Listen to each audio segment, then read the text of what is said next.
एक बार फिर से आपका अपना चैनल अमरजीत एजुकेशनल में मैं आप लोगों का स्वागत करता हूं। आज मैं क्लास 10th का फर्स्ट चैप्टर लोकतंत्र में सत्ता की साझेदारी जो है पॉलिटिकल का फर्स्ट चैप्टर है। इसको मैं पूरा डीप में जाकर इसका पूरा पढ़ाने वाला हूं। कृपया वीडियो को लास्ट तक देखें। वीडियो अगर अच्छा लगे तो लाइक एंड सब्सक्राइब करें। पॉलिटिकल का जो फर्स्ट चैप्टर है लोकतंत्र में सत्ता की साझेदारी, लोकतंत्र में जो सत्ता की कैसे कैसे साझेदारी होता है, ये सब हम पढ़ेंगे। सबसे पहले इस अध्याय में हम देखेंगे कि किस तरह लोकतंत्र सारी सामाजिक विभिन्नताओं, अंतरों और असमानताओं के बीच सामंजस्य बैठाकर उनका सर्वमान्य समाधान देने की कोशिश करता है। इन्हीं अवधारणाओं को आगे बढ़ाते हुए ये भी जानने की कोशिश करेंगे कि सामाजिक विभिन्नता कैसे अलग अलग रूप धारण करती है और सामाजिक विभिन्नता और लोकतांत्रिक राजनीति किस प्रकार एक दूसरे को प्रभावित करते हैं। हम अध्याय के दूसरे पड़ाव पर इस सामाजिक विभाजन और भेदभाव वाली 3 सामाजिक असमानताओं पर गौर करेंगे तथा जाति, धर्म और लिंग आधारित सामाजिक विषमता, इन 3 आधारित विषमता कैसी है और किस प्रकार राजनीति में अभिव्यक्त होती है, तो इस पर भी हम बारी बारी से गौर करेंगे। लोकतंत्र में द्वंद्ववाद। लोकतंत्र में द्वंद्ववाद के तत्व क्या है? जैसे कि लोकतांत्रिक शासन में लोग शासन के केंद्र के बिंदु होते हैं। लोकतंत्र ऐसी व्यवस्था है जिसमें लोगों के लिए एवं लोगों के द्वारा ही शासन चलाया जाता है। शासन में लोक प्रतिनिधि लोगों के हित को तथा उनके इच्छा का सर्वोपरि महत्व देना चाहते हैं। यही कारण है कि शासन के लोकतांत्रिक व्यवहार समाज में उभरते द्वंद्व से प्रभावित होता है। इसे अच्छी तरह समझने के लिए कुछ घटनाओं और मुद्दों पर गौर करेंगे। 1961 में मुंबई में मराठियों की संख्या 34% थी, जबकि 2001 में 57% से ऊपर हो गई। यह सही है कि दक्षिण भारत के चेन्नई, बेंगलोर, हैदराबाद में विकास के कारण दक्षिण भारतीयों की मुंबई आने वाले तादाद काफी कम हो गई। इसी प्रकार गुजरात के सूरत, अहमदाबाद, बड़ोदरा आदि के विकसित होने के कारण गुजराती प्रवासियों की संख्या मुंबई में कम है।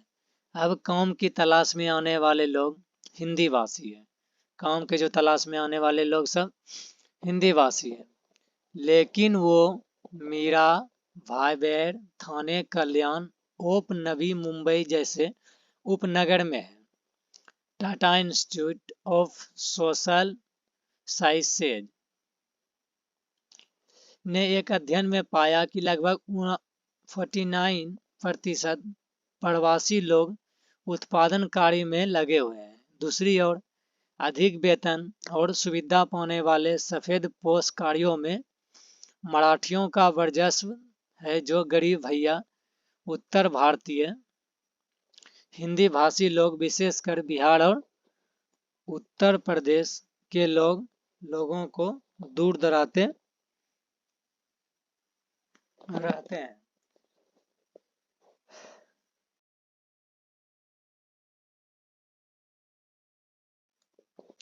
जबकि यही गरीब भैया उत्तर भारतीय लोग मुंबई में छोटे छोटे रोजगार के जरिए अपना जीवन यापन तो करते ही है और वहाँ के मूल्यवासियों को अलग अलग तरीकों में अपनी सस्ती सेवाओं पर भी उपलब्ध कराते हैं।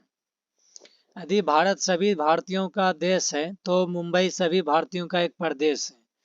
मुंबई में भारत के सरकार के कई सार्वजनिक उपक्रम है जिसमें जनता की कमाई का काफी पैसा लगा है और उत्तर प्रदेश तथा बिहार जैसे पिछड़े राज्यों में बैंक में लोगों ने अपनी जितनी राशि जमा की है उसका 1/4 हिस्सा ही वहाँ ऋण के रूप में दिया जाता है।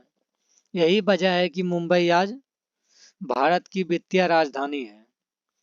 पिछले दिनों कुछ राजनेताओं ने तुष्टीकरण राजनीति अपेक्षा की पूर्ति हेतु महाराष्ट्र मानुष की भावना भड़काकर उत्तर हिंदी भाषी क्षेत्रों के नागरिकों को बेरहमी से पीटा और मुंबई छोड़ने को मजबूर किया। कई लोगों ने इस मारपीट में मृत्यु भी हो गई। इस मारपीट में कितना लोगों का मृत्यु भी हो गया था। इसी प्रकार रेलवे भर्ती बोर्ड की परीक्षा में मैसूर में बिहारी छात्रों के साथ मारपीट की गई। उत्तर पूर्व असम राज्य में बिहारियों की हत्या की गई। यहाँ ध्यान देने योग्य बात यह है कि हिंसा कृत्यों में शिकार होने वाले की पहचान केवल क्षेत्र विशेष था, न कि जाति, धर्म या संप्रदाय। दूसरे शब्दों में मुंबई, मैसूर और हिंसात्मक कार्रवाई का आधार क्षेत्रीय विभाजन था। निश्चित रूप से यह लोकतंत्र के स्थापित सिद्धांत देश के किसी भी भाग में रहने तथा निवास स्थान बनाने की स्वतंत्रता को विरुद्ध व्यवहार है, परंतु तुष्टीकरण के नीति के अंतर्गत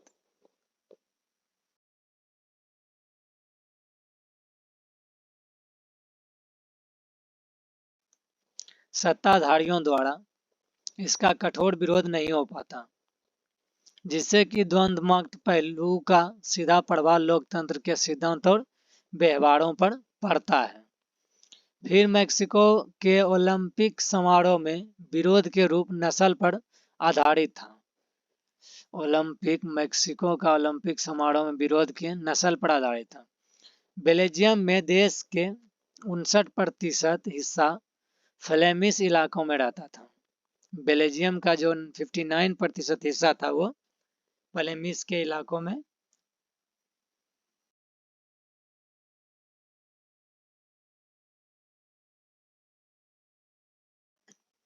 शेष 40% लोग बेलोनिया क्षेत्र में है, फ्रेंच बोलते हैं। राजधानी ब्रुसेल्स में 80% लोग फ्रेंच बोलते हैं और 20% डच भाषा। फ्रेंच भाषी लोग जहाँ ज़्यादा समृद्ध है, जबकि डच भाषी लोगों की स्थिति संतोषजनक नहीं है। स्वाभाविक है कि दोनों समूहों में तनाव बढ़ना ही था, जिसका तीखा अनुभव ब्रुसेल्स में दिखाई पड़ा। यही द्वंद्ववाद कॉन्फ्लिक्ट लोकतांत्रिक शासन की दिशा निर्धारित किया और बेल्जियम में केंद्र सरकार की अनेक शक्तियां देश के 2 इलाकों को क्षेत्रीय सरकार के सुपुर्द किया गया। अन्य राज्य सरकारें, जो राज्य सरकार थी, राज्य सरकारें केंद्रीय सरकार के अधीन में नहीं है। राज्य सरकार जो केंद्रीय सरकार के अधीन में नहीं है। दोनों समुदाय के समान प्रतिनिधि वाले ब्रुसेल्स की अलग सरकार है। ब्रुसेल्स की अलग सरकार है। संस्कृति, शिक्षा और भाषा जैसे मामलों के लिए डच, फ्रेंच और जर्मन बोलने वाले लोग अपने सरकार की चुनाव का सामुदायिक सरकार बनाते हैं। अर्थात बेल्जियम में सामाजिक विभाजन का आधार नस्ल और जाति नहीं है, बल्कि भाषा विभाजन का आधार है। श्रीलंका में सामाजिक विभाजन क्षेत्रीय और सामाजिक दोनों स्तर पर है, परंतु ठीक इसके विपरीत भारत में सामाजिक विभाजन बहुत ही जटिल है। यहाँ के भारतीयों की संस्कृति एवं दक्षिण भारतीय संस्कृति में बड़ा अंतर है। पुनः भाषीय अंतर है कि जातियों के बीच संघर्ष एवं तनाव के प्रवृत्ति का सर्वव्याप्त है। अगाड़ी जाति एवं पिछड़ा जातियों के हितों में टकराव है। यहाँ जाति भेदभाव भी बहुत होता है। दलितों एवं पिछड़ों को भी अपनी अपनी समस्याएं हैं, यानी पिछले जात जो है और दलित जो है, सबको अपना अपना समस्या है कि इसको यह है, उसको वो है। बिहार में अभी हाल में दलितों और महादलितों की एक नई पहचान निर्धारित हुआ है। इन अंतर्द्वंद्वों का प्रभाव लोकतंत्र के शासन के विभिन्न तत्वों पर पड़ना स्वाभाविक है। अब हम इन सामाजिक भेदभाव की उत्पत्ति, इन विभिन्नताओं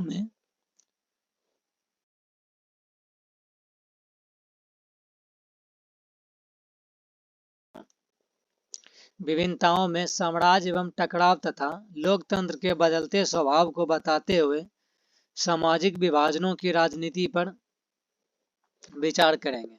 आओ इन मुद्दों पर विचार करें।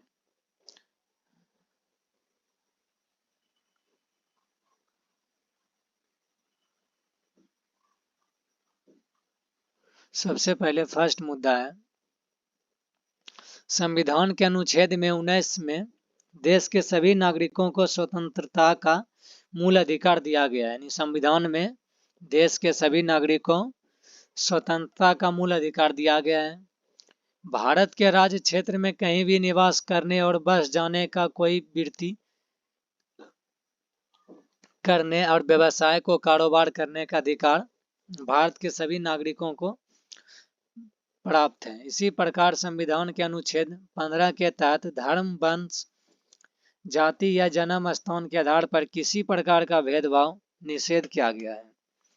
संविधान के प्रकाश में यह स्पष्ट हो जाए कि मुंबई में राज ठाकरे के नेतृत्व में तथा कथित मराठियों द्वारा उत्तर भारतीयों पर किए गए कृत्य निसंदेह सामाजिक व्यवस्था को छिन्न भिन्न करने के घिनौना प्रयास है, जिसके लिए कठोर दंड की व्यवस्था होनी चाहिए। मुद्दा नंबर 2, अनुच्छेद 15, छात्र छात्रा में किसी नगर या कस्बे में अबाध गति से बहिरागतों का आगमन होता रहे तो नगर और कस्बे की जनसंख्याई चरित्र इतना बदल जाएगा कि वहाँ तमाम तरह की विकृतियां पैदा हो जाएगी। इस कस्बे या नगर के स्थानीय नागरिकों के आर्थिक स्रोत का दोहन होना शुरू हो जाएगा, उनका अस्तित्व संकटमय हो सकता है। अतएव उपद्रवियों के विरुद्ध कार्रवाई करने की अपेक्षा उनके स्थानीय हितों पर चिंतन करना चाहिए। अगर ऐसा नहीं किया तो मुंबई, दिल्ली या कोलकाता के अलावा कई नगरों के नागरिक सुविधा चरमराने लगेगी और विभिन्न सामुदायिक समूहों के बीच वैमनस्य पैदा होने लगेगा। निश्चित रूप से लोकतंत्र के पावन सिद्धांत के विरोध राजनेता राजनीति लाभ के लिए देश के सहिष्णुता तथा अखंडता के विचारधारा को चकनाचूर कर दिया है। मुद्दा नंबर 3, जाति और नस्ल, कास्ट एंड रेस समान आइडेंटिकल नहीं है, क्योंकि जाति के आधार सामाजिक होता है, जाति का आधार सामाजिक होता है, नस्ल का आधार जीव शास्त्रीय है। अतएव नस्ल के विरुद्ध राष्ट्रीय चेतना भी जीव शास्त्रीय एवं स्वाभाविक है। जातीय शोषण के विरुद्ध आवाज उठाना तो ठीक माना जा सकता है। अतएव मेरा मत है कि स्मिथ, कॉलर्स और नॉर्मन के नस्ल विरोधी प्रतिकार मैक्सिको ओलंपिक समारोह में करना उसके विवेकपूर्ण औचित्य कभी नहीं माना जा सकता।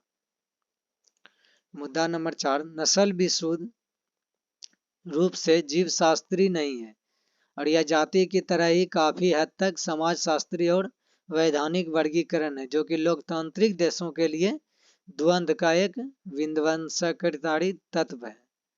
अतः इसको परिस्थिति में इसका प्रतिकार होना चाहिए। लोकतांत्रिक व्यवस्थाओं में सामाजिक विभाजन का स्वरूप क्या है? उल्लिखित दृष्टिताओं पर गौर करें तो देखेंगे कि लोकतांत्रिक व्यवस्था में सामाजिक विभाजन के विभिन्न स्वरूप होते हैं और इस भेदभाव का विरोध के अपने अलग अलग तरीके भी होते हैं। क्षेत्रीय भावना के आधार पर सामाजिक बंटवारा और भेदभाव होता है और विरोध और संघर्ष की शुरुआत हो जाती है, जिसकी चर्चा अगले अध्याय में की गई है। मुंबई, दिल्ली तथा कोलकाता में उत्तर भारत के बिहारी तथा उत्तर प्रदेश के लोगों के विरुद्ध हिंसात्मक व्यवहार इसका सर्वोत्तम उदाहरण है।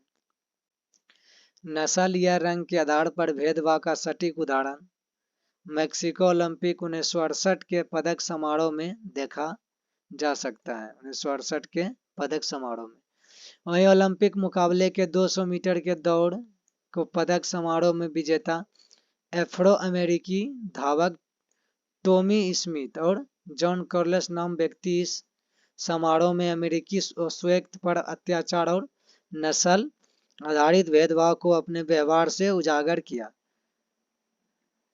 ऑस्ट्रेलियाई धावक पीटर नॉर्मन, जो कि अमेरिकी थे, उसने ही ओशवेत के भी नस्ल आधारित विभेद का विरोध जॉन कार्लस और स्मिथ का साथ देकर किया था।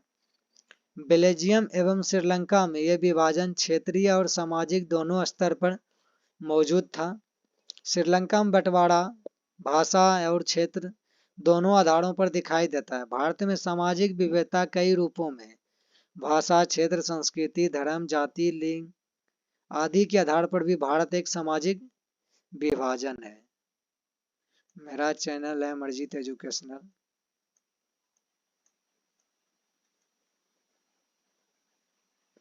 इसको ज़्यादा से ज़्यादा शेयर करें।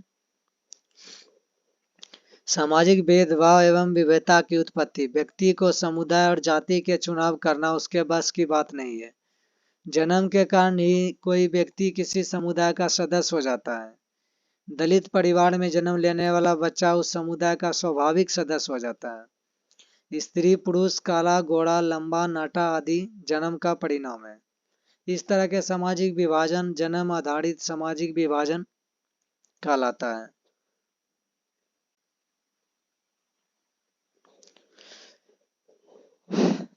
परंतु सभी सामाजिक विभाजन जन्म आधारित नहीं होते हैं। सभी सामाजिक जन्म आधारित ही नहीं होते हैं, बल्कि कुछ हम अपने इच्छा से चुनते भी हैं। यथा कई व्यक्ति अपने इच्छा से धर्म परिवर्तन करता है और दूसरे समुदाय का सदस्य बन जाता है। कुछ व्यक्ति नास्तिक बन जाता है, हालांकि उस परिवार के सभी सदस्य आस्तिक ही क्यों न हो। एक ही परिवार का कोई सदस्य शैव, शाक्त, वैष्णव धर्म में विश्वास कर सकता है। यह भी व्यक्ति के इच्छा पर निर्भर करता है कि एक ही परिवार के सदस्य अपने विवेक से भिन्न कोई भी पेशा चुन सकता है। यह संभव है कि एक ही परिवार के कई लोग किसान, सरकारी सेवक, व्यापारी, वकील आदि पेशा अपनाते हैं। उनका समुदाय अलग अलग हो जाता है और समुदायों के हित के साधना एक दूसरे के विपरीत भी हो सकती है। अब है सामाजिक विभिन्नता और सामाजिक विभाजन में क्या अंतर है। तो कोई आवश्यक नहीं है कि सभी सामाजिक विभिन्नताएं सामाजिक विभाजन का आधार होता है। इसका कोई अंतर न है कि जो सामाजिक विभिन्नता रहे वो सामाजिक विभाजन भी होगा ही। संभव हो भिन्न समुदाय के विचार के भिन्न हो सकते हैं, परंतु हित समान होगा। उदाहरण के लिए मुंबई में मराठियों के हिंसा का शिकार व्यक्तियों के जातियां भिन्न थी, धर्म भिन्न होंगे, लेकिन लिंग भिन्न हो सकता है, परंतु उनका क्षेत्र एक ही था। वो सभी एक ही क्षेत्र के उत्तर भारतीय थे। उनका हित समान था और वो सभी अपने व्यवसाय और पेशा में संलग्न थे। इस कारण सामाजिक विभिन्नताएं सामाजिक विभाजन का रूप नहीं ले पाता। यद्यपि सामाजिक विभिन्नता का कारण लोगों में विभेद की विचारधारा जरूर बनती है, परंतु यही विभिन्नता कहीं कहीं पर समान उद्देश्य के कारण मूल का भी काम करता है। ऑस्ट्रेलिया में रहने वाले भारतीय विद्यार्थी भारतीय समाज के विभिन्न समुदाय से संबंध हो सकते हैं, परंतु अपने समूहों के सीमाओं से परे उनके समान उद्देश्य के कारण समानता थी। यही कारण है कि सभी भारतीय छात्र कुछ उपद्रवीय ऑस्ट्रेलियाओं के हिंसा के शिकार हुए। उसी प्रकार कॉलेस और स्मिथ दोनों एफ्रो अमेरिकी थे और एक दृष्टि से समान थे, अर्थात वो श्वेत अमेरिकी। तथापि नॉर्मन श्वेत ऑस्ट्रेलियाई था, परंतु तीनों में एक समानता तो जरूर थी कि वो तीनों नस्लवाद के खिलाफ थे। सभी हिंदू धर्मावलंबी, ईसाई धर्मावलंबी, जैन धर्मावलंबी, बौद्ध धर्मावलंबी, मुस्लिम धर्मावलंबी एक ही समुदाय और जाति के सदस्य हैं। यद्यपि धर्म के आधार पर उनमें एकता हो सकता है, परंतु संभव हो कि क्षेत्र, जाति, रंग, लिंग के आधार पर उनका विपरीत विचारधारा हो, नहीं हो सकता। अलग अलग धर्म के लोगों का भी एक समुदाय के सदस्य होने के कारण अथवा एक ही नस्ल, जाति, रंग के होने के कारण विचारधारा के पोषक हो सकते हैं। यहाँ तक कि एक ही संयुक्त परिवार के गरीब और अमीर सदस्यों के बीच विचारधारा का संघर्ष हो सकता है। निष्कर्ष में हम ये कह सकते हैं कि हम सभी एक से ज़्यादा पहचान होती है, वह एक से ज़्यादा सामाजिक समूहों का हिस्सा हो सकते हैं। एक वाक्य में अगर कहा जाए तो हम कह सकते हैं कि हर संदर्भ में हमारी पहचान एक अपना स्वरूप बनाता है।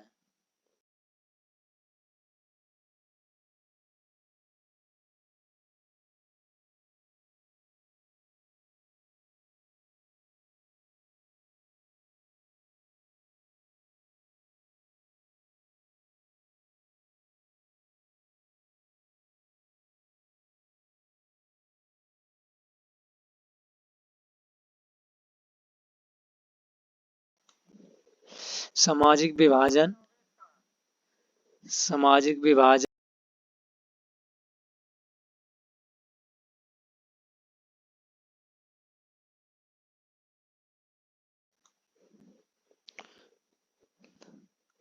सामाजिक विभाजन एवं विभिन्नता में बहुत अंतर है। सामाजिक विभाजन तब होता है जब कुछ सामाजिक अंतर दूसरी अनेक विभिन्नताओं से ऊपर और बड़े हो जाते हैं। Social difference overlaps with other differences. सवर्णों और दलितों का अंतर एक सामाजिक विभाजन है, क्योंकि दलित संपूर्ण देश में आमतौर पर गरीब, वंचित एवं बेघर है और भेदभाव का शिकार है, जबकि सवर्ण आमतौर पर संपन्न एवं सुविधा युक्त है। अर्थात दलितों को महसूस होने लगता है कि वह दूसरे समुदाय के हैं। तो हम कह सकते हैं कि जब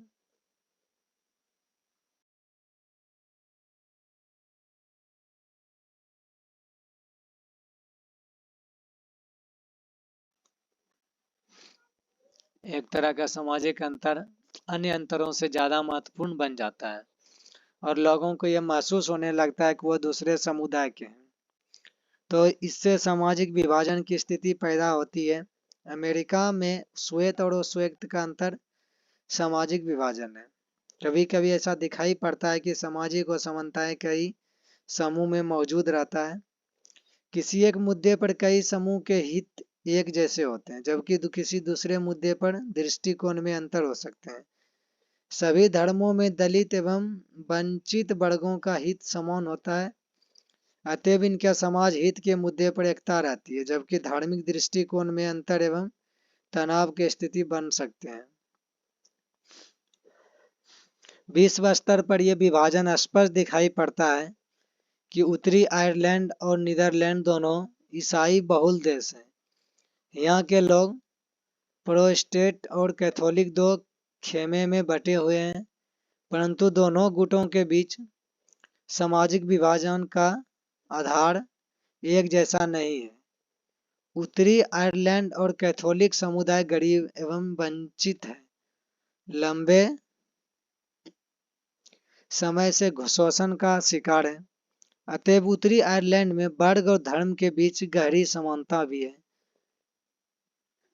वर्ग और धर्म के बीच गहरी समानता है। दूसरे शब्दों में हम ये भी कह सकते हैं कि आयरलैंड में कैथोलिकों के बीच संपूर्ण रूप से समानता एवं एकता दिखाई देता है,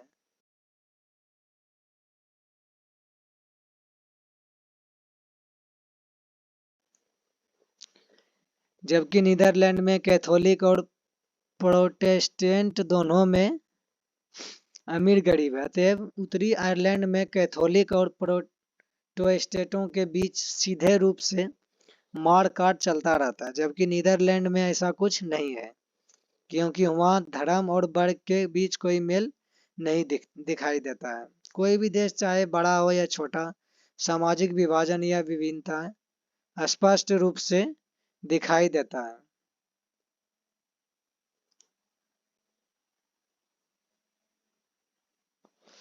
टकराव एवं साम्राज्य लोकतंत्र की सीढ़ियां है, जिससे गुजरकर ही लोक सत्ता अपनी नीतियां निर्धारित करती है। ये नीतियां आसानी से निर्धारित नहीं हो पाते, बल्कि प्रतिद्वंदिता को कठिन परिवेश से गुजरते हुए साम्राज्य का माहौल बनने का प्रयास करता है। पुनः परिस्थिति के परिमाण स्वरूप के संघर्ष इसे स्वीकार कर ही लेते हैं।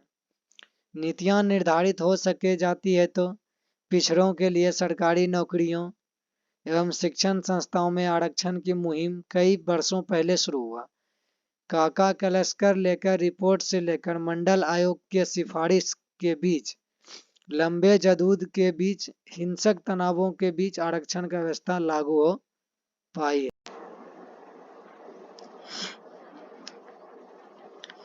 ऐसी जब भी स्थिति बनती है तो राजनीतिक पार्टियों के बीच प्रतिद्वंदिता का माहौल पैदा हो जाता है और राजनीति पर जातीय लेबल लगना शुरू हो जाता है। अब है जाति का राजनीति पर क्या प्रभाव पड़ता है। दूसरे शब्दों में हम ये कह सकते हैं कि जाति राजनीति पर प्रभावी हो जाता है। सामाजिक न्याय के आवरण तले राजनीति का दिशा निर्धारण होने लगता है। भारतीय राजनीति के परिदृश्य पर जब दृष्टिपात करेंगे तो ऐसे अवधारणाओं में जरूर परिचित होंगे। 70 के दशक में भारतीय समाज में दलितों के पीड़ा का मामरिक व्याख्यान महाराष्ट्र के कवि नामदेव ढसाल की इन कविता में अंत निहित है। जैसे कि सदियों तक सफर किया उन लोगों ने, लेकिन अब हमें कहना है ना अंधेरे की इस पथ यात्रा से। हाँ, हमारे पुरखे अंधेरों को ढोते ढोते झुक गए, लेकिन अब हमें उतारना है बोझ उनके पीठ से। इस अनुपम नगर के लिए ही बिखरा था हमारा लहू और बदले में ये मिला खाने को पत्थर, ये लिखा गया था। 70 के दशक की ये कविता कमोबेश संपूर्ण भारत के सामाजिक संरचना की ओर ध्यान आकृष्ट करता है तथा यह बताता है कि दलित जातियों के अस्तित्व की पहचान और पहुंच राजनीति से कोसों दूर था। 70 के दशक के पूर्व भारत की राजनीति अवचेतना सुविधा परस्त हित समूह के बीच झूलती रही। दूसरों शब्दों में कहे तो यह अतिशयोक्ति नहीं होगी कि 1967 तक की राजनीति में सवर्ण जातियों का वर्चस्व रहा। 70 से 90 तक के दशक के बीच सवर्ण और मध्यम पिछड़े जातियों में सत्ता कब्जा के लिए संघर्ष चला। 90 दशक के उपरांत पिछड़े जातियों का वर्चस्व दलितों की जागृति की अवधारणाएं राजनीतिक गलियारों में भी उपस्थित दर्ज कराती रही और नीतियों को प्रभावित करती रही है। और इस राजनीति के मंथन में पिछड़े और दलितों का संघर्ष प्रभावी रहा है। यानी इसमें सबसे ज्यादा राजनीति में जो संघर्ष किया वो पिछड़े जात के थे, नहीं तो वो दलित थे। आधुनिक दशक के वर्षों में राजनीति का पलड़ा दलितों और महादलितों बिहार के संदर्भ के पक्ष में झुकता दिखाई दे रहा है। सरकार के नीतियों के सभी परिदृश्यों में दलित न्याय की पहचान सबके केंद्र बिंदु का विषय बन गया है। भारत ही नहीं बल्कि संपूर्ण विश्व के राजनीति का कमोबेश यही सूरत रही है। राजनीति दल में समाज में मौजूद विभाजनों के हिसाब से राजनीति होड़ करने लगती है। इस तरह सामाजिक विभाजन राजनीतिक विभाजन बन जाती है। अगर विभिन्न संघर्षरत तत्वों के बीच राजनीतिक सामंजस्य स्थापित नहीं की जाए तो देश विघटन की तरह जा सकता है। जैसे उत्तरी आयरलैंड का उदाहरण ले, जिसका जिक्र ऊपर किया जा चुका है कि आयरलैंड ग्रेट ब्रिटेन का एक हिस्सा है जो कि काफी समय से हिंसा और जाति कटुता और राजनीतिक टकराव के गिरफ्त में रहा है। आयरलैंड ग्रेट ब्रिटेन का एक हिस्सा था जो कि बहुत दिन से हिंसा जाति कटुता और राजनीतिक टकराव के गिरफ्त में रहा था। यहाँ की आबादी ईसाई की ही है।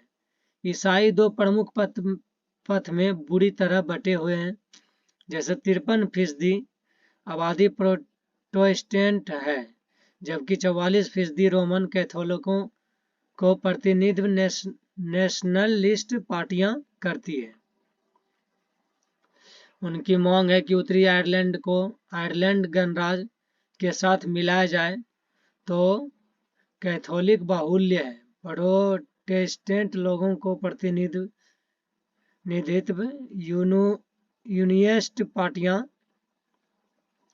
करती है, जो कि ग्रेट ब्रिटेन के साथ ही रहने के पक्ष में भी है, क्योंकि ब्रिटेन एक प्रोटेस्टेंट है। ब्रिटेन एक प्रोटेस्टेंट है और यूनियनिस्ट एवं नेशनलिस्टों के बीच चलने वाला हिंसक टकराव में ब्रिटेन के सुरक्षा बलों सहित सैकड़ों लोग और सेना के जवान मारे जा चुके हैं। 1998 में ब्रिटेन की सरकार और नेशनलिस्टों के बीच शांति समझौता हुआ, जिसमें दोनों पक्षों ने हिंसक आंदोलन को बंद करने की बात स्वीकार की है। यूगोस्लेविया में कहानी का ऐसा सुखद अंत नहीं हुआ है। वहाँ धार्मिक और जातीय विभाजन के आधार पर शुरू हुई राजनीतिक होड़ में यूगोस्लाविया कई टुकड़ों में बंट गया है। दुनिया के अधिकतर देशों में किसी न किसी किस्म का सामाजिक विभाजन है और ऐसे विभाजन राजनीतिक शक्ल भी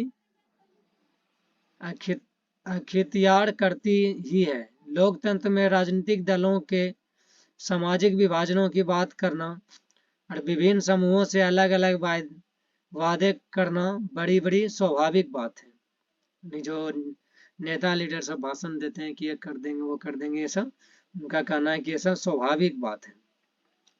विभिन्न समुदायों के उचित प्रतिनिधि देने का प्रयास करना और विभिन्न समुदाय की उचित मांगे और जरूरतों को पूरा करने वाली नीतियां बनाना भी इसी कड़ी का हिस्सा है। अधिकतर देशों में मतदान के स्वरूप बहुत सारा देश में मतदान के स्वरूप सामाजिक विभाजनों के बीच एक प्रत्यक्ष संबंध दिखाई देता है। कई पार्टियां अपने समुदाय पर ध्यान देती है और उसी के हित में राजनीति करती है, पर परिणति देश के विखंडन में नहीं होता है। सामाजिक विभाजन के 3 निर्धारक तत्व भी हैं, जो कि सामाजिक विभाजन के राजनीतिक तीनों तत्वों पर निर्भर करता है। प्रथम है, लोग अपनी पहचान स्व अस्तित्वता की सीमित रखना चाहते हैं, क्योंकि मनुष्य में राष्ट्रीय चेतना के अलावा उपराष्ट्रीय और या स्थानीय चेतना भी होते हैं। 3 गो चेतना है, राष्ट्रीय चेतना, उपराष्ट्रीय चेतना और फिर स्थानीय चेतना भी होते हैं। कोई एक चेतना बाकी चेतनाओं की कीमत पर उग्र होने लगती है, यानी एगो जो बोल दिया उस पर सब लोग उग्र होने लगते हैं। समाज में असंतुलन पैदा हो जाता है। जब तक उत्तरी आयरलैंड के लोग खुद को सिर्फ प्रोटेस्टेंट और कैथोलिक के तौर पर देखते रहेंगे, तब तक उनका संघर्ष नहीं थम पाएगा। फिर जब तक बंगाल बंगालियों का, तमिलनाडु तमिलों का, महाराष्ट्र मराठियों का और असम असमियों का और गुजरात गुजरातियों का भावना का दमन नहीं होगा। इसका कहने का मतलब है तब तक देश सही से संतुलन में नहीं आएगा। संघर्ष को से तमिलनाडु तमिल को देखता है, महाराष्ट्र मराठी को देखता है, असम असमिया को देखता, गुजरात गुजरातियों को देखता है। ये जब तक बंद नहीं होगा तब तक भारत सही से कल्याण के तौर पर नहीं, तब तक भारत की अखंडता, एकता और साम्राज्य खतरा में रहेगा। जब तक भारत का जो संविधान में एकता, अखंडता और साम्राज्य बनाने का बात किया गया वो खतरा में रहेगा, जब तक ये सब एक नहीं होगा। अतएव उचित यही है कि पहचान के लिए सभी चेतनाएं अपने अपने मर्यादा में रहें और एक दूसरे के सीमा में दखल ना दे। दूसरे शब्दों में हम कह सकते हैं कि अगर लोग अपने बहुस्तरीय पहचान को राष्ट्रीय पहचान का हिस्सा मानते हैं तो कोई समस्या नहीं हो सकती है। स्वरूप बेल्जियम का अधिकतर लोग खुद को बेल्जियाई ही मानते हैं, भले ही वो डच और जर्मन बोलते हैं। हमारे देश में भी ज्यादातर लोग अपनी पहचान को लेकर ऐसा ही नजरिया रखते हैं। भारत विभिन्नताओं का देश है। भारत क्या है? विभिन्नताओं का देश है। फिर भी सभी नागरिक सर्वप्रथम अपने को भारतीय मानते हैं, तभी तो हमारा देश अखंडता और एकता का प्रतीक है। हमारा देश भारत एकता और अखंडता का प्रतीक है। दूसरा में बताया गया है, प्रथम दूसरा महत्वपूर्ण तत्व है कि किसी समुदाय और क्षेत्र के विशेष की मांगों का राजनीतिक दल कैसे उठा रहे हैं। संविधान के दायरे में आने वाली दूसरे समुदाय को नुकसान न पहुंचाने वाली मांगों को मान लेना आसान है। जैसे स्पष्ट हो जाता है इससे किस प्रकार के 70 के दशक के पूर्व का राजनीतिक स्वरूप तथा 80 एवं 90 के दशक में राजनीति परिदृश्य में बदलाव हुआ। भारतीय समाज में साम्राज्य अभी तक बरकरार है। इसके विपरीत यूगोस्लाविया में विभिन्न समुदाय के नेताओं ने अपने जाति समूह की तरफ से ऐसी मांग रख दी जिन्हें एक देश की सीमा के भीतर पूरा करना असंभव था। ये यूगोस्लाविया टूट गया और टुकड़ों में बट गया अभी था। तृतीय है सामाजिक विभाजन की राजनीति परिणाम सरकार के रूप में भी निर्भर करता है। सामाजिक विभाजन की राजनीति जो परिणाम सरकार के रूप में भी निर्भर करता है। यह भी महत्वपूर्ण है कि सरकार इन मांगों पर क्या प्रतिक्रिया व्यक्त करते हैं। अगर भारत में पिछड़े और दलितों प्रति न्याय की मांग को सरकार शुरू से ही खारिज करती रहती तो आज भारत बिखराव के कगार पर होता, लेकिन सरकार इनके सामाजिक न्याय को उचित मानते हुए सत्ता में साझेदारी बनाया और इनकी देश की मुख्य धारा में जोड़ने का ईमानदारी से प्रयास किया है।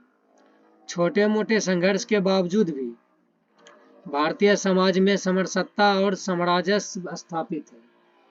पुनः बेल्जियम में भी सभी समुदाय के हितों को सामुदायिक सरकार में उचित प्रतिनिधित्व दिया गया है, परंतु श्रीलंका में राष्ट्रीय एकता के नाम पर तमिलों के न्यायपूर्ण मांगों को दबाया जा रहा है।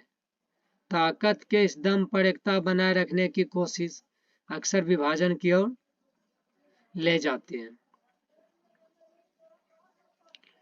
अब है लोकतंत्र में सामाजिक विभाजन की राजनीतिक अभिव्यक्ति एक सामान्य बात है और यह एक स्वस्थ राजनीति का लक्षण भी है।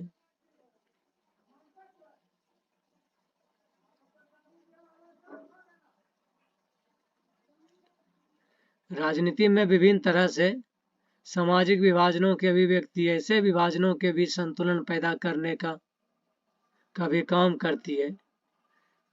जैसे कोई भी सामाजिक विभाजन एक हद से ज्यादा उग्र नहीं हो पाता और यह प्रवृत्ति लोकतंत्र को मजबूत करने में भी सहायक होता है। लोग शांतिपूर्ण और संवैधानिक तरीकों से अपनी मांगों को उठाते हैं और चुनावों के माध्यम से उनके लिए दबाव बनाते हैं, उनका समाधान पाने का प्रयास भी करते हैं। अब है सामाजिक विभाजन और जाति धर्म लिंग विभेद के स्वरूप कैसा है भारत का स्थिति। ये सब सामाजिक विभाजन तीन अभिव्यक्तियों जातियों की अवधारणा अति महत्वपूर्ण होता है। राजनीति में इसका सकारात्मक नकारात्मक दोनों पहलू ही महत्ता है। राजनीति में सकारात्मक और नकारात्मक दोनों ही पहलू बहुत ही महत्ता है। जाति व्यवस्था राजनीति में कई तरह की भूमिका निभाती है।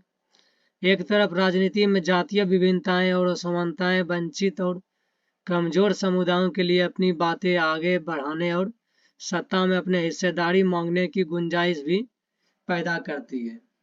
इस अर्थ में जातिगत राजनीति ने दलित और पिछड़ी जातियों के लोगों के लिए सत्ता तक पहुंचने तथा निर्णय प्रक्रिया को बेहतर ढंग से प्रभावित करने की स्थिति भी पैदा की है। तो दूसरी ओर सिर्फ जाति पर जोर देना नुकसानदेह भी हो सकता है और सिर्फ जातिगत पहचान पर आधारित राजनीति लोकतंत्र के लिए शुभ नहीं होता। जैसे जातिगत असमानताएं कि जातिगत में क्या असमानताएं हैं।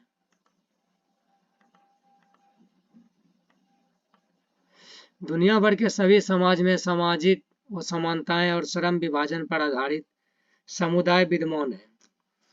भारत इससे अछूता नहीं है। भारत की तरह दूसरे देशों में भी पेशा आधार वंशानुगत है। पेशा एक पीढ़ी से दूसरे पीढ़ी में स्वमेव चला आता है। पेशे पर आधारित सामुदायिक व्यवस्था ही जाति कहलाता है। पेशा से एक पीढ़ी से दूसरे पीढ़ी में स्वमेव चला आता है तो इस पेशे को सामुदायिक व्यवस्था ही जाति कहलाती है। यह व्यवस्था जब अस्थायी हो जाता है तो श्रम विभाजन का अतिवादी रूप कहलाता है। और यह व्यवस्था जब अस्थायी हो जाता है तो ये श्रम विभाजन का अतिवादी रूप भी कहलाते हैं, जिसे हम जाति के नाम से पुकारने लगते हैं। यह एक खास अर्थ में समाज में दूसरे समुदाय से भिन्न हो जाता है। इस प्रकार के वंशानुगत पेशा पर आधारित समुदाय, जिसे हम जाति कहते हैं, वो स्वीकृति रीति रिवाज से भी हो जाती है। इनकी पहचान एक अलग समुदाय के रूप में होता है और इस समुदाय के सभी व्यक्तियों की एक या मिलती जुलती पेशा होती है। इनकी बेटे बेटियों की शादी आपस के समुदाय में ही होता है। खान पान भी समान समुदाय में ही होता है।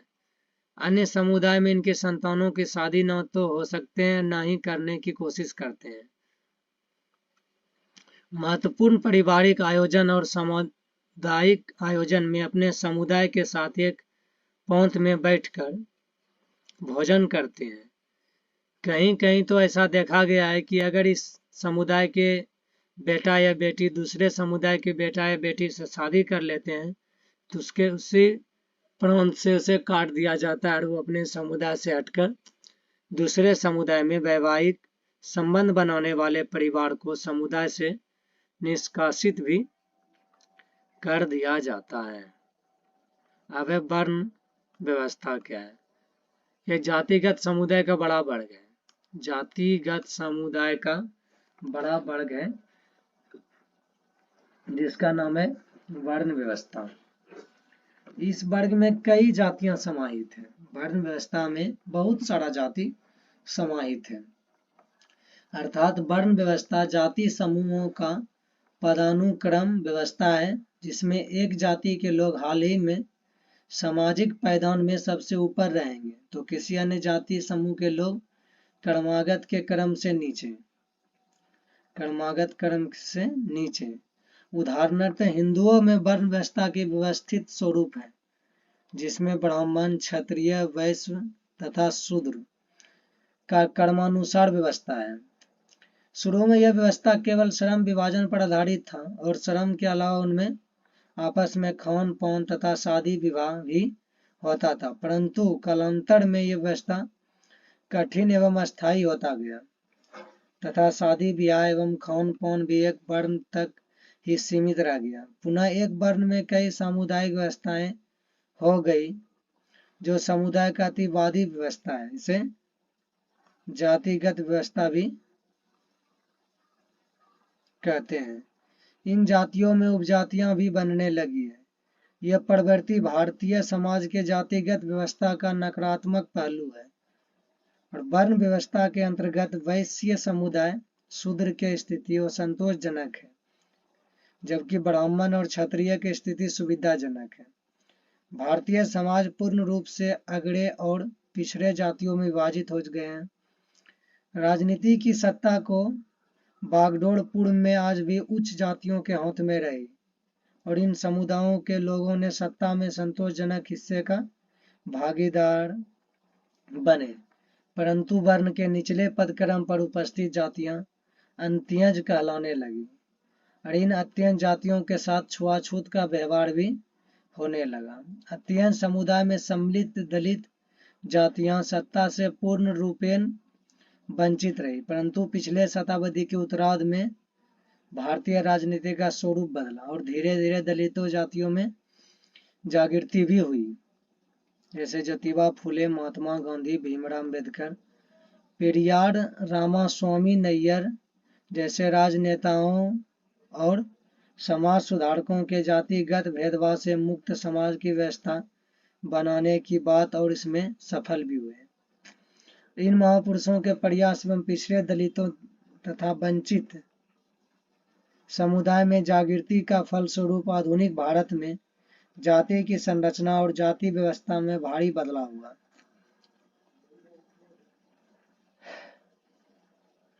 सामाजिक आर्थिक परिवर्तन ने भी जाति व्यवस्था को ढाने की कोशिश में अहम भूमिका निभाई है। चतुर्दिश आर्थिक विकास, साक्षरता दर, शिक्षा में वृद्धि, पेशा चुनने की आज़ादी तथा शहरीकरण का बढ़ता दायरा ने भी जाति व्यवस्था को कमजोर किया है। गांव में भी जाति व्यवस्था को पुराने स्वरूप वर्ण व्यवस्था पर टिकी मानसिकता में बदलाव आ रहा है। गांव की अपेक्षा शहरों में जाति व्यवस्था के पुराने स्वरूप तथा जातिगत संकीर्ण मानसिकता में तेजी से बदलाव आया है, क्योंकि शहर में एक ही मोहल्ला में कई जातियों के लोग बसते हैं। पड़ोसीपन की भावना के कारण उनके विचार में ज्यादा उदारता पनपने लगी है।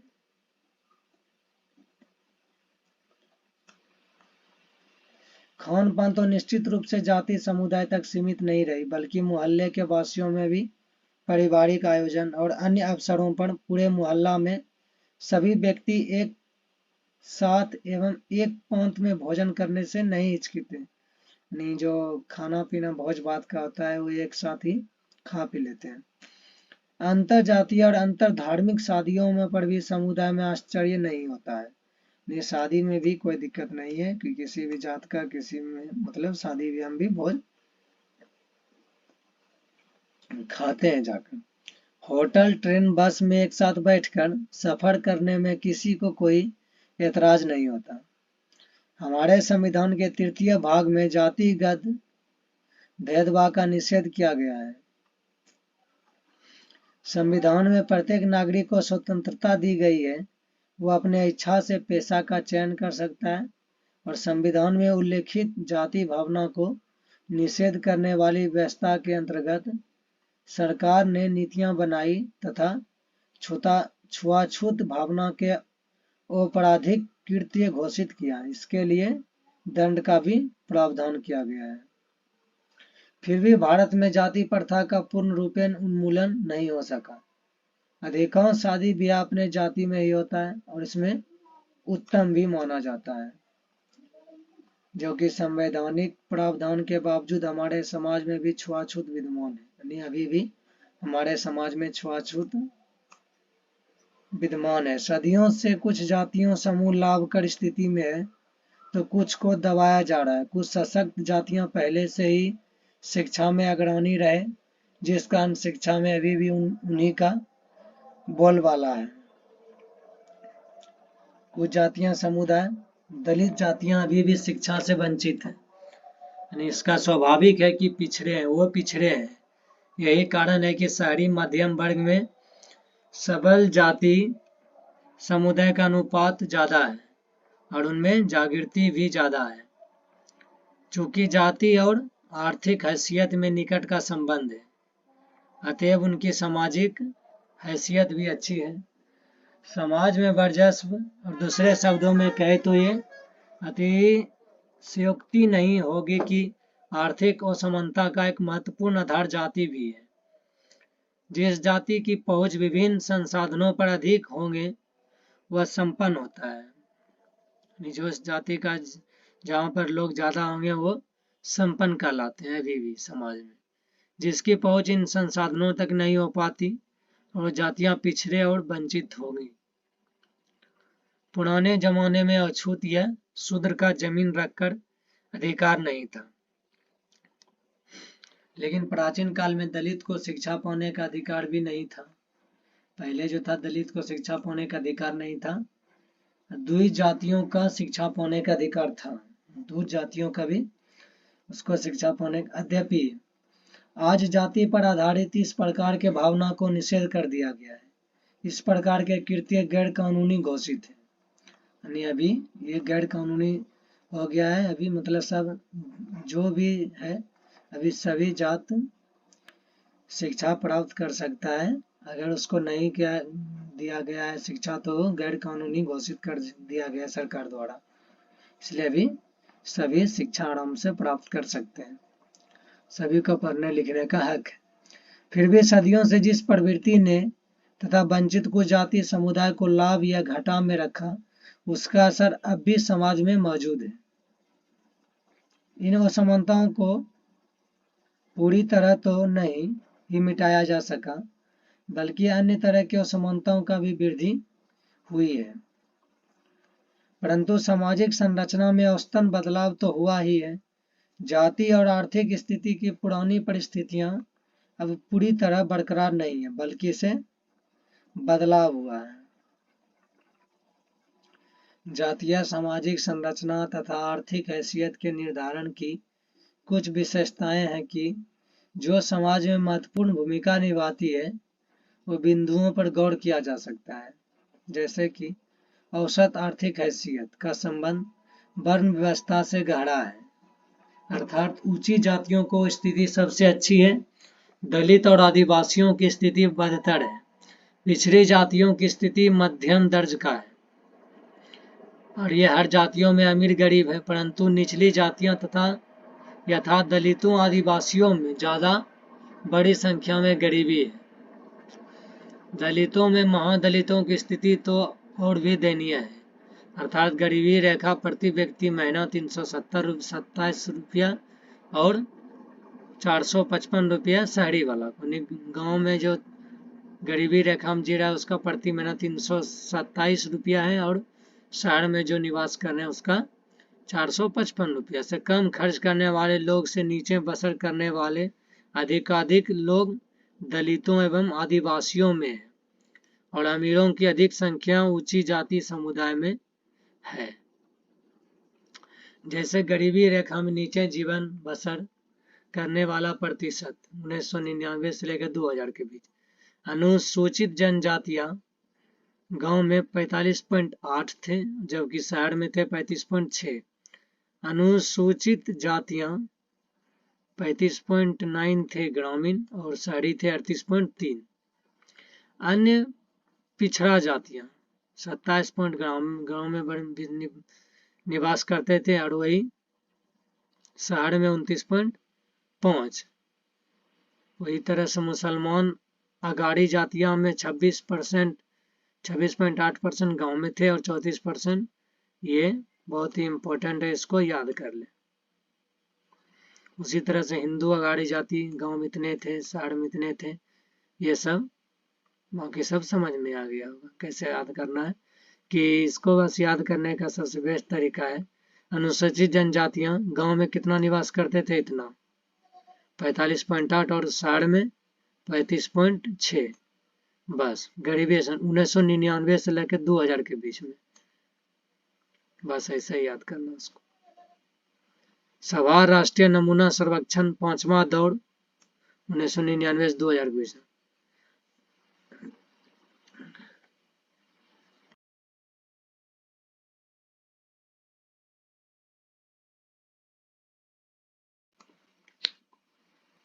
अब राजनीति में जाति क्या मायने रखता है।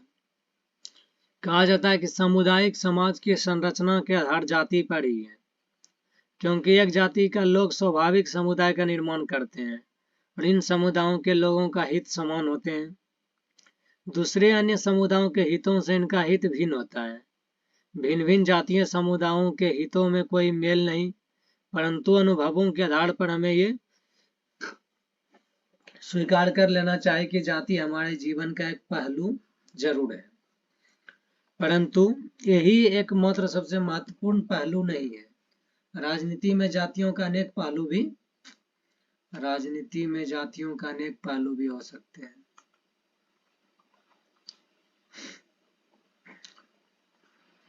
निर्वाचन के वक्त पार्टी अभ्यर्थी तय करते समय जातीय समीकरण का ध्यान जरूर करती है। चुनाव क्षेत्र में जिस जाति विशेष की मतदाताओं का संख्या सबसे अधिक होती है, पार्टियां उस जाति का हिसाब से अभ्यर्थी तय करती है, ताकि उन्हें चुनाव जीतने के लिए जरूरी वोट मिल जाए। सरकार गठन के समय भी जातीय समीकरण को ध्यान में रखा जाता है। किस बात का ख्याल किया जाता है कि विभिन्न जातियां और काबिल लोगों को उचित प्रतिनिधित्व दिया जाए। राजनीतिक पार्टियां जीत हासिल करने हेतु जातिगत भावना को भड़काने की कोशिश करते हैं। कुछ दल विशेष की पहचान भी जातिगत भावना के आधार पर ही हो जाती है। निर्वाचन के वक्त पार्टियां वोटरों के बीच साख बनाने हेतु अपना चेहरा स्वच्छ और जाति भावना से ऊपर बनाने का भी कोशिश करते हैं। दलित और नीची जातियों का भी महत्व निर्वाचन के वक्त बढ़ जाता है। उच्च बढ़ गया जाति के उम्मीदवार भी नीचे जातियों का सम्मुख नर्म भावना से जाते हैं और उनका मन हासिल करने हेतु अनुनय विनय करते हैं। इन अवसरों में नीचे जातियों में आत्म गौरव जागृत होता है और स्वाभिमान जगता है, अर्थात इन जातियों में राजनीतिक चेतना के शुभ अवसर प्राप्त होते हैं। चुनाव की जातीयता में हास की प्रवृत्ति। राजनीति में जातिगत भावना पर जोर दिया जाता है और ये धारणा बन जाती है कि चुनाव और कुछ नहीं बल्कि जातियों का खेल है। चुनाव कुछ नहीं जातियों का, परंतु ऐसी बात नहीं है। राजनीतिक में अन्य अवधारणाएं भी कम महत्वपूर्ण नहीं है। किसी भी निर्वाचन क्षेत्र का गठन इस प्रकार नहीं किया गया है कि उसमें मात्र एक जाति के मतदाता रहे। ऐसा हो सकता है कि जाति के मतदाता की संख्या अधिक हो सकती है, परंतु दूसरे जाति के मतदाता भी निर्णायक भूमिका निभाते हैं और हर एक पार्टी में एक से अधिक जाति के लोगों का भरोसा हासिल करना चाहते हैं।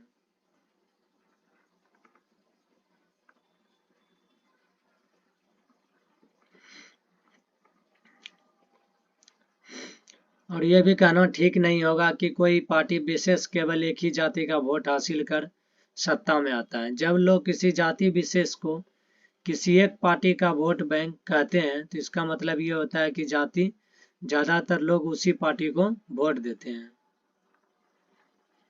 ठीक, बाकी समझ में आ ही रहा होगा, कोई खास नहीं इसमें। जो इसका मेन टॉपिक है उसमें मैं अंडरलाइन कर देता हूँ। अगर किसी संसदीय और विधानसभा निर्वाचन क्षेत्र में किसी एक जाति विशेष की अधिकाधिक संख्या हो तो चुनाव लड़ रहे सभी पार्टियां उसी जाति विशेष के लोगों को अभित्री बनाते हैं कि निर्वाचन क्षेत्र में किसी जाति के मतदाता के सामने उनकी जाति का एक भी उम्मीदवार नहीं हो। चौथा है, अगर जाति भावना स्थायी और अटूट होता हो तो जातीय गोलबंद पर सत्ता में आने वाले पार्टी का कभी हार नहीं होती। जैसे क्षेत्रीय पार्टी जातीय गुटों से संबंध बनाकर सत्ता में आ जाए, परंतु अखिल भारतीय चेहरा पाने के लिए जाति विहीन सांप्रदायिकता के परे विचार रखना आवश्यक होगा।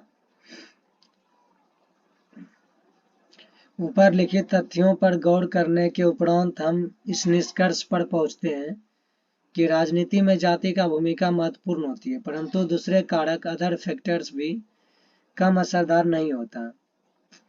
मतदाता अपनी जातियों से जितना संबंध रखते हैं अक्सर उससे ज्यादा गहरा संबंध राजनीतिक दल में भी रखते हैं।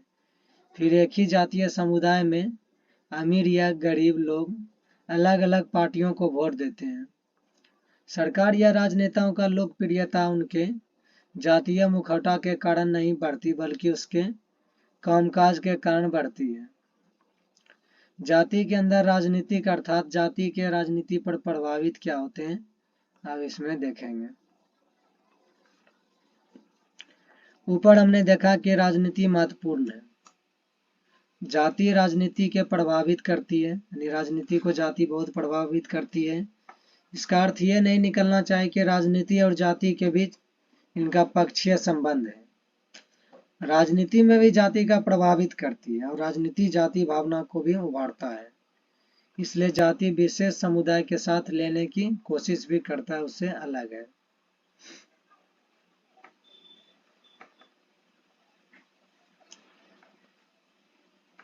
कभी कभी राजनीति का यह भी कोशिश रहता है कि करीब करीब समान स्थिति वाले कई जाति समुदाय को जोड़कर गठबंधन बनाया जाए और राजनीतिक सत्ता हासिल किया जाए। उत्तर भारत के कुछ प्रांतों में इस तरह के परिदृश्य अवश्य दिखाई पड़ते हैं और गठबंधन के जातियों के बीच मोल भाव और संवाद चलता रहता है। दूसरे शब्दों में हम इस जातियों का राजनीतिकरण की संज्ञा दे सकते हैं। संपूर्ण भारत की राजनीति आज पिछड़े दलित अल्पसंख्यक तथा वंचित समुदाय के इर्द गिर्द घूम रही है। अपनी सत्ता मजबूत करने हेतु इनके दुख स्थिति को सुधारने में लगे हुए हैं। इसका सबसे बड़ा लाभ है कि भारत का सर्वोगीन विकास हो रहा है और राजनीति में केंद्र बिंदु इन वंचित और शोषित समूहों का आसपास भी स्थित हो गया है। अनजाने से ही सही राजनीति का सकारात्मक पहलू है, अर्थात आज के राजनीति पर प्रमुख उद्देश्य दलितों, वंचित तथा पिछड़े जातियों को जमीन, संसाधन और अवसर उपलब्ध कराना हो गया है ताकि उनकी आर्थिक स्थिति सुधर सके और सत्ता में इनकी अधिक से अधिक भागीदारी का भी वादा किया जा सके, जिससे वोट बैंक काफी बढ़ सके। अब धर्म, सांप्रदायिकता और राजनीति दोनों में समझ ही गया होगा इसका मतलब ही। धर्म यानी जाति धर्म जो होता है, सांप्रदायिकता यानी एक समूह में रहने का लिए सिखाएगा और राजनीति धर्म और संप्रदाय जब मिलकर राजनीति कैसे करता है, यही होगा इस चैप्टर में। अब पढ़ते हैं। यह सामाजिक विभाजन धर्म पर आधारित होगा। ये भारत ही नहीं बल्कि संपूर्ण विश्व में धर्म पर आधारित इस प्रकार के अब सामाजिक विभाजन दृष्टिगोचर होते हैं। भारत के सदृश सभी देशों में भिन्न भिन्न धर्म के अनुगामी विद्यमान है। उनकी आस्था दूसरे व्यक्ति की आस्था से भिन्न हो सकती है और आस्था पर आधारित उनके समुदाय का विचार भी अलग अलग होता है, यानी जात पात का भी अलग अलग विचार, अलग अलग अपना अपना मायने होता है। अतः हमने पहले देखा कि उत्तरी आयरलैंड में एक ही धर्म के दो अलग अलग समुदाय गुट हैं। आयरलैंड में, उत्तरी आयरलैंड में हम देखे थे कि एक ही धर्म के दो अलग अलग सामुदायिक गुट हैं, रोमन कैथोलिक तथा प्रोटेस्टेंट। रोमन कैथोलिक तथा प्रोटेस्टेंट। वर्चस्व को लेकर दोनों में तनाव की स्थिति है। भारत में भी एक ही धर्म का कई विश्वास की परंपरा है, यथा हिंदू धर्म में ही शैव परंपरा, वैष्णव, कबीर पंथी और जैनी तथा बौद्ध धर्म लंबी है। धर्म का राजनीतिकरण अधिकांश देशों में कमोबेश दिखाई पड़ता है, जिसे हम निम्न दृष्टिकोण से परख सकते हैं। गांधी जी ने एक बार कहा था कि धर्म को राजनीति से अलग नहीं किया जा सकता है। इसका अर्थ है यह निकलना नहीं चाहिए कि हिंदू या इस्लाम धर्म को आधार मानकर राजनीति का नींव खड़ी की जाए, बल्कि उनका मानना था कि राजनीति के आधार पर नैतिक मूल्य होना चाहिए और राजनीतिक धर्म द्वारा स्थापित मूल्यों से निर्देशित होना चाहिए। एक मानवाधिकार समूह के रिपोर्ट के अनुसार भारत में सांप्रदायिक दंगों का सबसे बड़ा शिकार अल्पसंख्यक समुदाय ही है। अतएव अल्पसंख्यकों की रक्षा के लिए विशेष संरक्षण की व्यवस्था होने चाहिए। महिला आंदोलन ने एक संदेश के माध्यम से स्पष्ट करने की कोशिश किया कि सभी धर्मों में पारिवारिक कानून महिलाओं के साथ भेदभाव रखती है और पारिवारिक कानून के उपबंध पुरुषों के तरफ ज्यादा झुका हुआ है। इनमें महिलाओं का और असुरक्षा, शोषण, अत्याचार गुंजाइश अधिक है। ऐसे कानून में संशोधन होना चाहिए और इसके लिए दल का कोई तैयार दिखाई नहीं पड़ता है। धर्म राजनीति से जुड़े हुए, ये सारी बातें धर्म और राजनीति से जुड़े हैं। धर्म गंदा विचार है, धर्म एक गंदा विचार है, इसे राजनीति से दूर रखना चाहिए। वास्तव में विभिन्न धर्मों के अच्छे विचार, आदर्श तथा मूल्य, गुड्स, आइडियल्स एंड वैल्यूज का समावेश राजनीति में हो तो देश का कल्याण ही होगा और राजनीति में इनकी भूमिका अहम हो सकती है। हर व्यक्ति को यह धार्मिक समुदाय के तौर पर अपनी जरूरतों के हितों तथा न्याय संगत मांगों का राजनीति में जोर शोर से उठाने का अधिकार होना चाहिए। राजनीतिक सत्ता को इस पर विशेष ध्यान देना चाहिए, परंतु प्रहरी के तौर पर राजनीतिक सत्ता को यह भी देखना चाहिए कि धर्म किसी के साथ भेदभाव तो नहीं करता, न ही किसी पर अत्याचार तो नहीं कर रहा है। अर्थात इस तरह के कामकाज का निषेध राजनीति में आवश्यक है।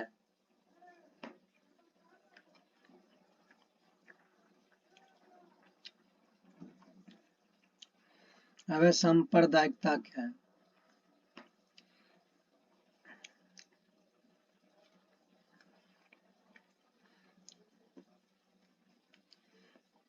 कि राजनीति में धर्म का एक समस्या के रूप में तब खड़ी हो जाती है जब धर्म को राष्ट्र का आधार मान लिया जाता है। धर्म को राष्ट्र का आधार मान लिया जाता है। राजनीति में धर्म का अभिव्यक्ति एक समुदाय विशेष की विशिष्टता के लिए की जाती है। दूसरा टॉपिक, सांप्रदायिकता में राजनीति किसी धर्म विशेष के दावे का पक्ष पोषण करने लगती है, सपोर्ट करने लगती है। किसी धर्म विशेष के अनुयायी दूसरे धर्मावलंबियों के खिलाफ मोर्चा खोलने लगता है, और ऐसा तब होता है जब धर्म के विचारों को दूसरे धर्म के विचारों से श्रेष्ठ माना जाता है। ऐसा कब होता है? जब एक धर्म को दूसरे धर्म से श्रेष्ठ माना जाता है। धार्मिक समूह अपने मांगों को दूसरे समूह का विरोध में खड़ा करने लगता है। इस प्रक्रिया में राज्य अपनी सत्ता का उपयोग किसी एक धर्म विशेष के पक्ष में करने लगता है। तो समस्या और गहरी हो जाता है। दो धार्मिक समुदाय में हिंसात्मक तनाव रियोट शुरू हो जाता है, और राजनीति में धर्म के इस तरह का इस्तेमाल करना सांप्रदायिकता कहलाता है। ये क्या? सांप्रदायिकता का परिभाषा। इतना पढ़ ले और उसका सांप्रदायिकता आराम से लिख देंगे अगर आया तो, कि सांप्रदायिकता क्या है।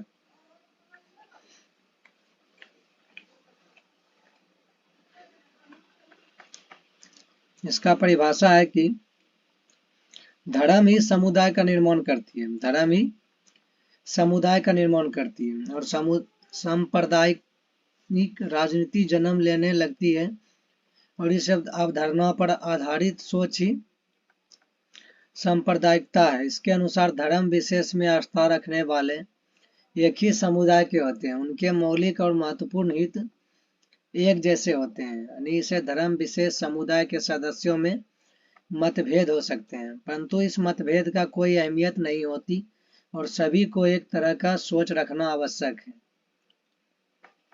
इस धर्म विशेष समुदाय के सदस्यों के मत भी होता है कि दूसरे धर्म के लोगों की सोच और हित उनसे विपरीत हो। यानी कई समुदाय के अपने सोच में एकता दर्शाते हैं, और एक केवल ऊपरी होती है। निश्चित रूप से अलग अलग धर्म समुदाय के लोगों का हित अलग अलग होंगे, उनमें तनाव की गुंजाइश अधिक होगी। समुदाय विशेष को सोच जब उग्र होने लगता है तो ये तनाव भी उग्र हो जाता है, और हिंसात्मक विरोध RIOT शुरू हो जाता है, विचार पनपने लगता है।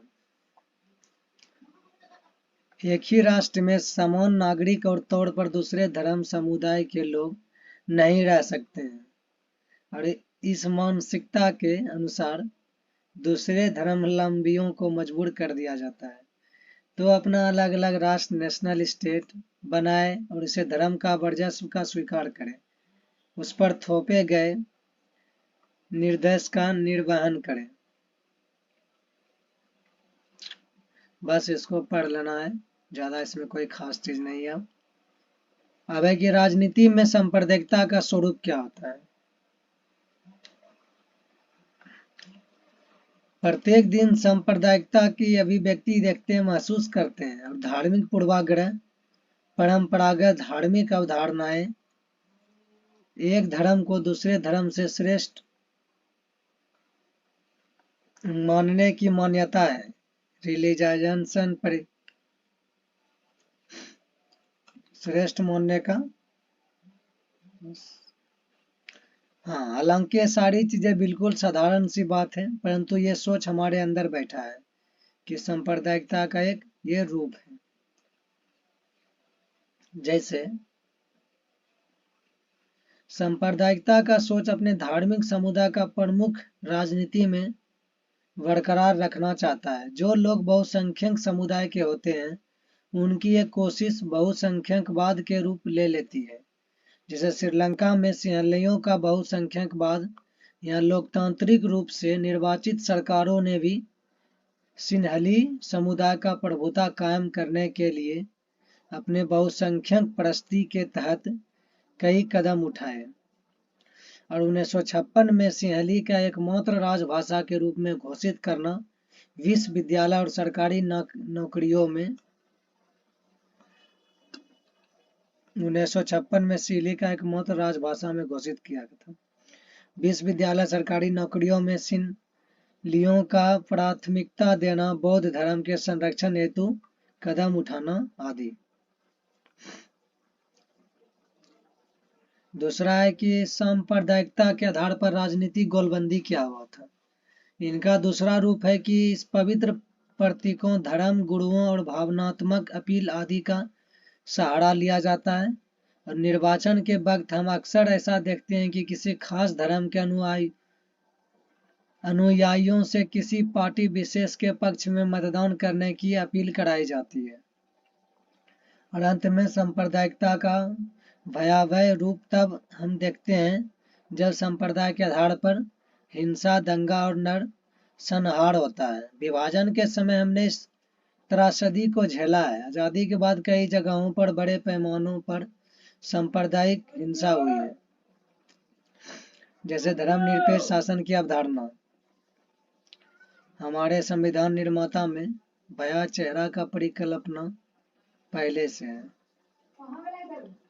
भारत में शासन का धर्मनिरपेक्ष मॉडल चुना गया है और हमारा देश धर्मनिरपेक्ष देश भी बना है। इंडिया एक धर्मनिरपेक्ष देश भी बना है और हमारे संविधान में धर्मनिरपेक्ष समाज की स्थापना हेतु अनेक उपबंध भी किए गए हैं। हमारे देश में किसी भी धर्म को राजकीय धर्म के रूप में स्वीकार नहीं किया गया है।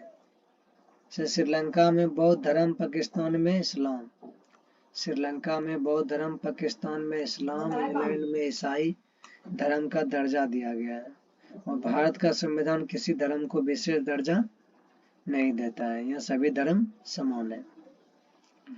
संविधान में हर नागरिक को स्वतंत्रता दी गई है। अपने विश्वास व किसी धर्म को अंगीकार कर सकता है। इस आधार पर उसे किसी अवसर से वंचित नहीं किया जा सकता। प्रत्येक धर्मावलंबियों को अपने धर्म का पालन करने अथवा शांतिपूर्ण ढंग से प्रचार करने का अधिकार है। इस हेतु वह शिक्षण संस्थाओं को स्थापित और संचालित कर सकता है और हमारे संविधान के अनुसार धर्म के आधार पर किसी प्रकार का भेदभाव असंवैधानिक घोषित है। संविधान के अनुसार धार्मिक समुदाय में समानता स्थापित करने की धार्मिक मामलों में दखल दिया जा सकता है। यह छुआछूत का भी इजाजत शासन नहीं देता है। और धर्मनिरपेक्ष केवल विचारधारा ही नहीं होना चाहिए। धर्मनिरपेक्ष वो विचारधारा ही नहीं बल्कि संविधान ही बुनियाद है, जबकि सांप्रदायिकता भारत की बुनियादी अवधारणा की एक चुनौती है। अब है लैंगिक मसले और राजनीति।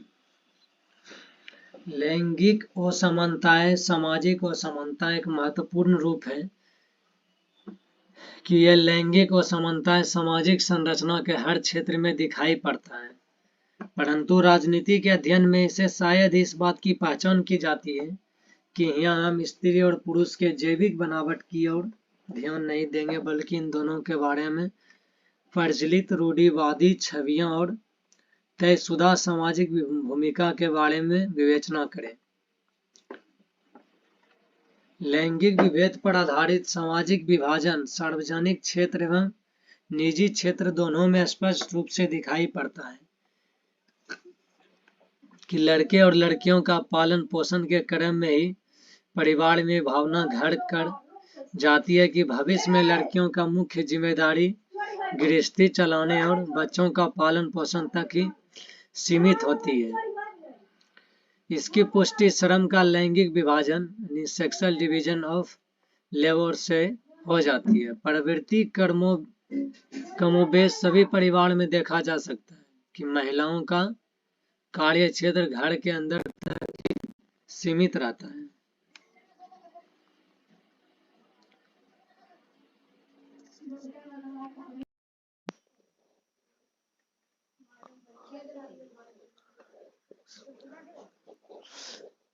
पुरुष वर्ग महिलाओं के यही तयशुदा सामाजिक भूमिका मानता है, परंतु काम के लिए इस प्रकृति के लिए जहाँ पैसा चुकाया जाता है वहाँ मर्द खुशी खुशी इस कार्य को भी करते हैं और इसको हीन नहीं समझते हैं। और वही मर्द अपने घर के अंदर बर्तन साफ करे या खाना बनाए, सिलाई पढ़ाई करे तो उसे लोग स्त्रीण की संज्ञा देने लगते हैं। समाज में उनका छीटा कसी हो जाता है।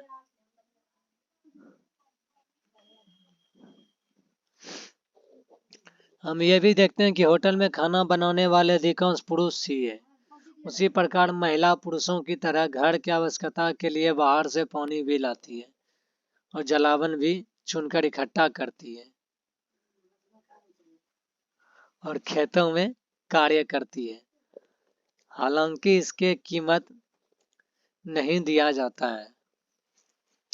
फिर स्त्रियां किसी मध्यम परिवार में घरेलू कार्य करती है और उसे कीमत भी दिया जाता है।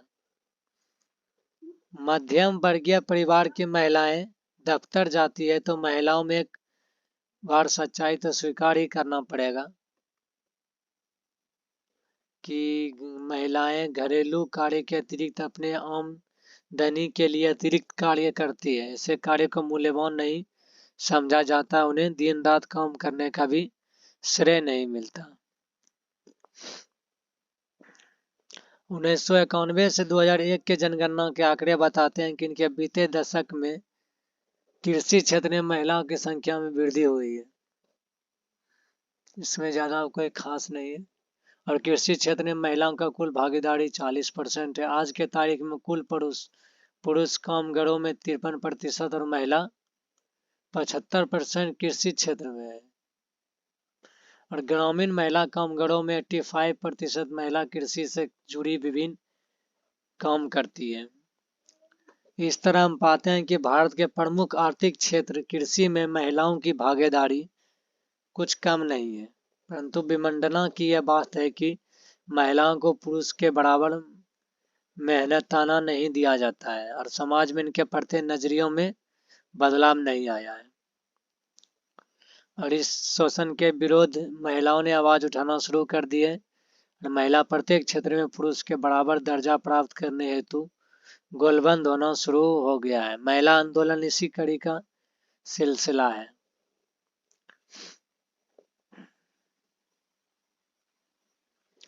वास्तव में सार्वजनिक जीवन की विभिन्न क्षेत्र पुरुष के कब्जे में ही है और मनुष्य जाति की आबादी में औरतों का हिस्सा आधा है।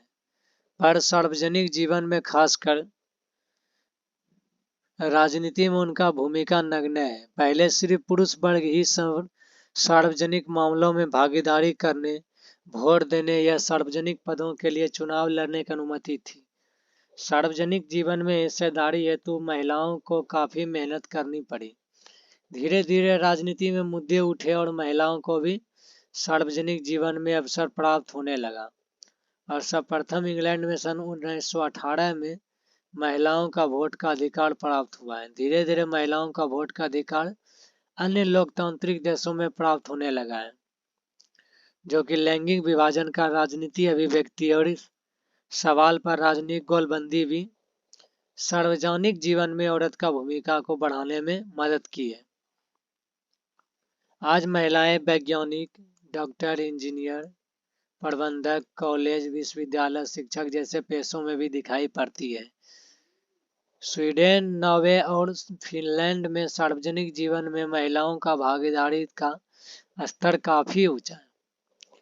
भारत में तस्वीर अभी भी उतना संतोषजनक नहीं है। हमारा समाज अभी भी पितृ प्रधान है। औरतों के साथ कोई तरह के भेदभाव होते हैं और इस बात का संकेत निम्न तथ्यों से मिलता है।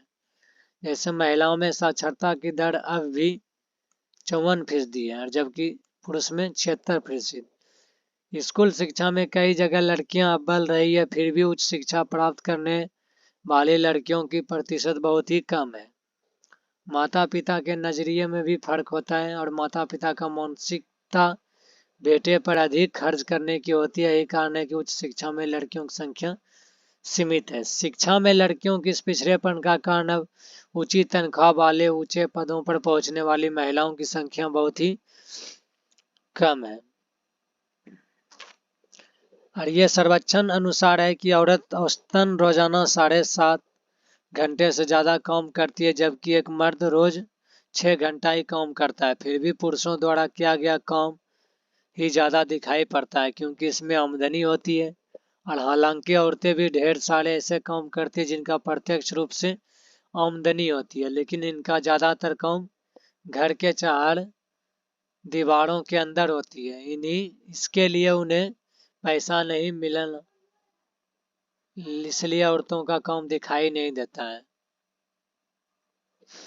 और लैंगिक पूर्वाग्रह का काला पक्ष बड़ा दुखदायी है। जब भारत के अनेक हिस्सों में भी माँ बाप को सिर्फ लड़कों की चाह होती है और लड़की को जन्म लेने से पहले हत्या कर देने की प्रवृत्ति मानसिकता का परिणाम है। महिलाओं का राजनीति पर प्रतिनिधित्व क्या है, ये पढ़ेंगे इसमें। औरतों का प्रति समाज के इस घटिया नजरिया के कारण ही आंदोलन की शुरुआत होने लगी है। महिला आंदोलन का मुख्य भागों में सत्ता में भागीदारी का मांग सर्वोपरि रही है। औरतों ने सोचना शुरू कर दिया कि जब तक औरतों का सत्ता पर नियंत्रण नहीं होगा तब तक इस समस्या का निपटारा नहीं होगा। राजनीतिक गलियारों में इस बात पर बहस छिड़ गई है कि इस लक्ष्य को प्राप्त करने का उत्तम तरीका यह होगा कि चुने हुए प्रतिनिधियों का हिस्सेदारी बढ़ाई जाए। और ये भारत के लोकसभा में महिला प्रतिनिधियों की संख्या 59 हो गई है और फिर इसका प्रतिशत 11% के नीचे की है। विकसित देशों में विधायिका महिला प्रतिनिधियों की संख्या संतोषजनक नहीं है। ग्रेट ब्रिटेन में 19.3% महिला प्रतिनिधि है और संयुक्त राज्य अमेरिका इनका प्रतिशत 16.3 है। इसी प्रकार इटली में आज का महिला प्रतिशत 16.1 और आयरलैंड में इसका प्रतिशत 16 और फ्रांस में जैसे विकसित होगा तो 13.9% और पश्चिमी देशों में 70% महिला परिवार में आती है। पिछले लोकसभा चुनाव में 40% महिलाओं को पारिवारिक पृष्ठभूमि आपराधिक था और 15वीं लोकसभा चुनाव में इनका 90% महिला संसद स्नातक है। आज भी आम पारिवारिक महिलाओं को संसद बनने का अवसर छीन है। महिलाओं का प्रतिनिधित्व बढ़ाना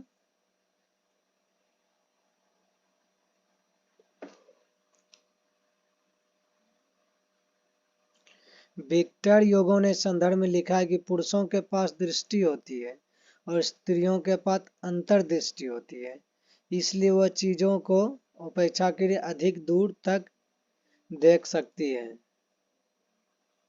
इसी के साथ क्लास 10th का पॉलिटिकल का फर्स्ट चैप्टर मैं कंप्लीट कर दिया हूँ। वीडियो को लास्ट तक देखने के लिए धन्यवाद। वीडियो अगर अच्छा लगे तो लाइक एंड सब्सक्राइब करें, वीडियो को ज़्यादा से ज़्यादा शेयर करें और हमारे चैनल अमरजीत एजुकेशनल को लाइक एंड सब्सक्राइब करें।